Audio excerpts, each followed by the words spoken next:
Hi hello and ನಮಸ್ಕಾರ. ಎಲ್ಲರೂ ಹೇಗಿದ್ದೀರಾ? ಎಲ್ಲರೂ ಚೆನ್ನಾಗಿದ್ದೀರಿ ಅಂತ ಭಾವಿಸ್ತೀನಿ. ನಾನು ನಿಮ್ಮ ಉಮಾಶರಣ್. ಇವತ್ತು ಕರ್ಜಿಕಾಯಿ ಹೇಗೆ ಮಾಡೋದು ಅಂತ ಹೇಳಿ ನೋಡ್ಕೊಂಬರೋಣ. ಮೊದಲಿಗೆ ಕಣ್ಕ ರೆಡಿ ಮಾಡ್ಕೊಳ್ಬೇಕು. ಆ ಕಣ್ಕಕ್ಕೆ ನಾನು ಮೊದಲಿಗೆ ಮೈದಾ ಹಿಟ್ಟನ್ನು ತಗೊಂಡಿದ್ದೀನಿ 2 ಗ್ಲಾಸಷ್ಟು. ಇದಕ್ಕೆ ಅರ್ಧ ಗ್ಲಾಸಷ್ಟು ಚಿರೋಟಿ ರವೆ, ಚಿಟಿಕೆ ಉಪ್ಪು ಹಾಗೆ ತುಪ್ಪ. ಮೊದಲಿಗೆ ತುಪ್ಪದಲ್ಲಿನೇ ಹಿಟ್ಟನ್ನು ಕಲಿಸ್ಕೋಬೇಕು.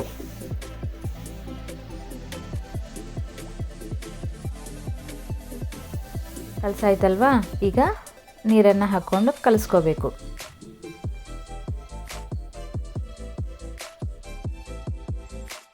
ನೋಡಿ, ಚಪಾತಿ ಹಿಟ್ಟಿನ ಹದಕ್ಕೆ ಕಲಿಸ್ಕೋಬೇಕು. ಈ ಕಡೆ ಹೂರಣ ರೆಡಿ ಮಾಡ್ಕೊಳ್ಳೋಣ. ಕರ್ಜಿಕಾಯಿಗೆ ನಾನು ಪುಟಾಣಿ ತಗೊಂಡಿದ್ದೀನಿ 2 ಗ್ಲಾಸಷ್ಟು. ಅದನ್ನು ಪುಡಿ ಮಾಡಿಕೊಳ್ಬೇಕು. 1 ಗ್ಲಾಸಷ್ಟು ಬೆಲ್ಲ, ಅದನ್ನು ಸಹ ಚೆನ್ನಾಗಿ ಮಿಕ್ಸ್ ಮಾಡಿಕೊಳ್ಬೇಕು. ಈಗ ಇದನ್ನು ಮತ್ತೆ ಮಿಕ್ಸಿ ಮಾಡ್ಕೊಳ್ಳೋಣ. ನೋಡಿ, ಇವಾಗ ಚೆನ್ನಾಗಿ ಮಿಕ್ಸ್ ಆಗಿದೆ. ಬೆಲ್ಲ ಪುಡಿ ಮಾಡಿರುವಂತಹ ಏಲಕ್ಕಿ, ನಂತರ ಹುರಿದಿರುವಂತಹ ಎಳ್ಳು,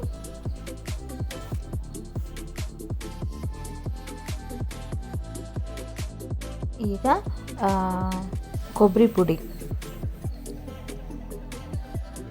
ಅದು 1 ಬಟ್ಲಷ್ಟು ಹಾಕ್ಕೊಂಡಿದ್ದೀನಿ. ಎಲ್ಲವನ್ನು ಚೆನ್ನಾಗಿ ಮಿಕ್ಸ್ ಮಾಡಿಕೊಳ್ಬೇಕು. ಪುಟಾಣಿದೆ ಕ್ವಾಂಟಿಟಿ ಜಾಸ್ತಿ ಇರಬೇಕು ಕೊಬ್ಬರಿಗಿಂತ. ನೋಡಬಹುದು, ಕರ್ಜಿಕಾಯಿ ಮಾಡಲು ಬೇಕಾಗಿರುವಂತಹ ಹೂರಣ ಅಂತನಾದರೂ ಹೇಳ್ಬೋದು. ಅದು ರೆಡಿಯಾಗಿದೆ.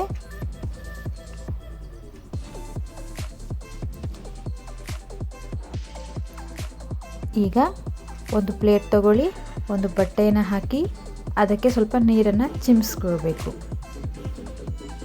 ಇದು ಏನಕ್ಕೆ ಅಂತ ಆಮೇಲೆ ಹೇಳ್ತೀನಿ. ನೋಡಿ, ಕಣಕ ನೆಂದಿದೆ. ಈಗ ಸಣ್ಣದಾಗಿ ಹುರುಳಿ ಮಾಡ್ಕೊಳ್ಳೋಣ ಕರ್ಜಿಕಾಯಿಗೆ.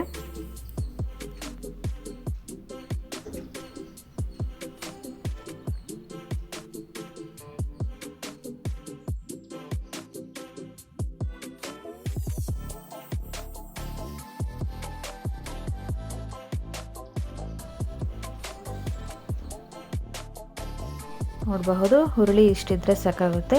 ಈಗ ಈ ಒಂದು ಹಿಟ್ಟಲ್ಲಿ ಅದ್ದಿ ಲಟ್ಟಿಸ್ಕೋಬೇಕು. ಕರ್ಜಿಕಾಯಿ ಆಗಿರೋದ್ರಿಂದ ಸ್ವಲ್ಪ ಉದ್ದಕ್ಕೆ ಲಟ್ಟಿಸ್ಕೋಬೇಕಾಗುತ್ತೆ. ನೋಡ್ಬೋದು, ಈ ರೀತಿ ಲಟ್ಟಿಸ್ಕೋಬೇಕಾಗುತ್ತೆ.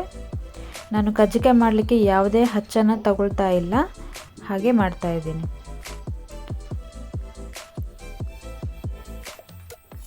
ಹೀಗೆ ಬಂದಿಲ್ಲ ಅಂತಂದರೆ ಹಚ್ಚನ್ನು ಯೂಸ್ ಮಾಡ್ಕೊಳ್ಬೋದು. ನೋಡಿ, ಇವಾಗ ನಾನು ಆ ಒಂದು ಚಪಾತಿನ ಇದರ ಮೇಲೆ ಹಾಕ್ತಾಯಿದ್ದೀನಿ. ಯಾಕಂದರೆ ಫಿಲ್ ಮಾಡಿದ ಮೇಲೆ ಅದು ಅಂಟ್ಕೋಬೇಕಲ್ವಾ, ಮತ್ತು ಬಿಚ್ಕೋಬಾರ್ದು ಅಂತ ಹೇಳಿ ಅದ್ರ ಮೇಲೆ ಹಾಕಿದ್ದು. ಹಂಗೆ ಹಾಕೋದ್ರಿಂದ ಅದು ಓಪನ್ ಆಗೋದಿಲ್ಲ ಎಣ್ಣೆಯಲ್ಲಿ ಹಾಕಿದ್ರೂ. ಈಗ ಅದಕ್ಕೆ ನೀರು ಹಾಕಿರೋದ್ರಿಂದ ಆ ಎಡ್ಜಸ್ಗೆಲ್ಲ ನೀರೆಲ್ಲ ಅಂಟ್ಕೊಂಡಿರುತ್ತೆ. ಇವಾಗ ಹೂರಣನ ಅದಕ್ಕೆ ಫಿಲ್ ಮಾಡ್ಕೊಳ್ಬೇಕು. ನೋಡಿ, ಈ ಥರ ಪ್ರೆಸ್ ಮಾಡಿಬಿಟ್ರೆ ಸಾಕು, ಅದು ಓಪನ್ ಆಗೋದಿಲ್ಲ, ಗಟ್ಟಿಗೆ ಕುಂತ್ಕೊಂಡ್ಬಿಡುತ್ತೆ. ಹಾಗೆ ಇದು ಹೆಚ್ಚು ಏನಂತಾರೆ, ಕರ್ಜಿಕಾಯಿ ಮಾಡೋ ಹಚ್ಚು ಇಲ್ಲ ಅಂದರೆ ಈ ರೀತಿ ಮಾಡಬಹುದು ಕೈಲಿಂದನೇ. ನೋಡಿ, ಚೆನ್ನಾಗಿ ಬಂದಿದೆ ಅಲ್ವಾ? ಈ ರೀತಿ ಬರುತ್ತೆ.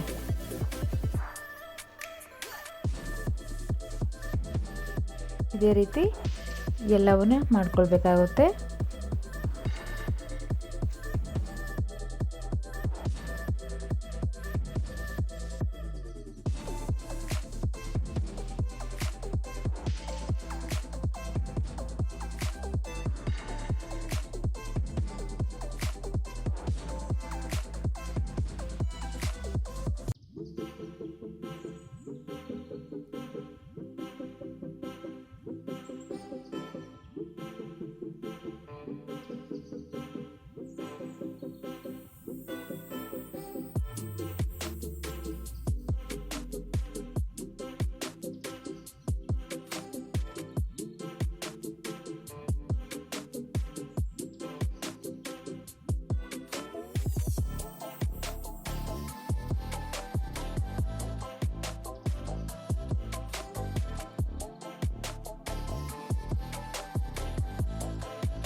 ಇದೇ ರೀತಿ ಎಲ್ಲ ಕಜ್ಜಿಕಾಯನ್ನು ಮಾಡ್ಕೋಬೇಕಾಗುತ್ತೆ.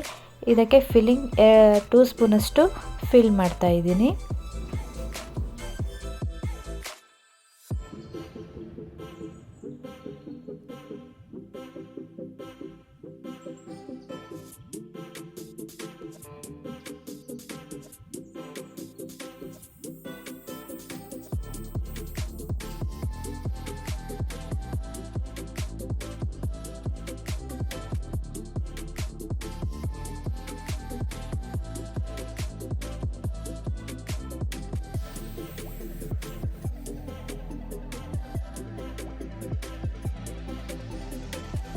ನೋಡಿ ಕಜ್ಜಿಕಾಯಿ ರೆಡಿಯಾಗಿದೆ ಅಲ್ವಾ. ಈಗ ಇದನ್ನು ಎಣ್ಣೆಯಲ್ಲಿ ಹುರ್ಕೊಳ್ಬೇಕು. ಎಣ್ಣೆ ಕಾಯ್ಲಿಕ್ಕೆ ಇಟ್ಟಿದ್ದೀನಿ, ಕಾದಿದೆ. ಈಗ ಇದನ್ನು ಒಂದೊಂದಾಗಿ ಎಣ್ಣೆಯಲ್ಲಿ ಬಿಡಬೇಕು. ಆದಷ್ಟು ಕಂದು ಬಣ್ಣ ಬರೋವರೆಗೂ ಹುರಿಬೇಕಾಗುತ್ತೆ. ಕೆಲವರು ಹಾಗೆ ವೈಟಲ್ಲೇ ಅಥವಾ ಬಿಳಿಯಾಗಿ ಇರಬೇಕು ಅಂತಾರೆ. ಬಟ್ ಹಾಗಿರೋದಕ್ಕಿಂತ ಸ್ವಲ್ಪ ಕಂದು ಬಣ್ಣ ಆಗಿ ಇರೋದ್ರಿಂದ ಟೇಸ್ಟು ಚೆನ್ನಾಗಿರುತ್ತೆ ತಿನ್ನಲಿಕ್ಕೆ. ನೋಡಿ ಅಲ್ಲಿ ನಾವು ಚಿರೋಟಿ ರವೆ ತುಪ್ಪ ಹಾಕಿ ಕಣ್ಕನ ರೆಡಿ ಮಾಡ್ಕೊಂಡಿದ್ರಿಂದ ತುಂಬ ಗರಿಗರಿಯಾಗಿ ಬರುತ್ತೆ ಮೇಲ್ಗಡೆ. ನೋಡಿ ಸ್ವಲ್ಪ ತಿರುಗಿಸ್ಕೊಳ್ತಾ ಹುರ್ಕೊಳ್ಬೇಕು. ಆದಷ್ಟು ಹುರಿಯುವಾಗ ಗ್ಯಾಸ್ ಸಿಮ್ಮಲ್ಲೇ ಇರಬೇಕು.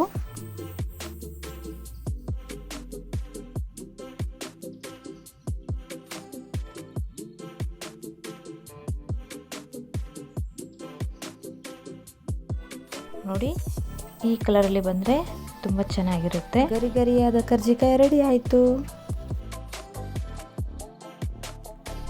ಈ ಒಂದು ರೆಸಿಪಿ ನಿಮಗೆ ಇಷ್ಟ ಆಯಿತು ಅಂತ ಅನ್ಕೋತೀನಿ. ಇಷ್ಟ ಆದರೆ ಲೈಕ್ ಮಾಡಿ, ಶೇರ್ ಮಾಡಿ ಆ್ಯಂಡ್ ಕಮೆಂಟ್ ಮಾಡಿ. ನೀವು ಕೂಡ ಮನೇಲಿ ಟ್ರೈ ಮಾಡಿ. ಬಾಯ್.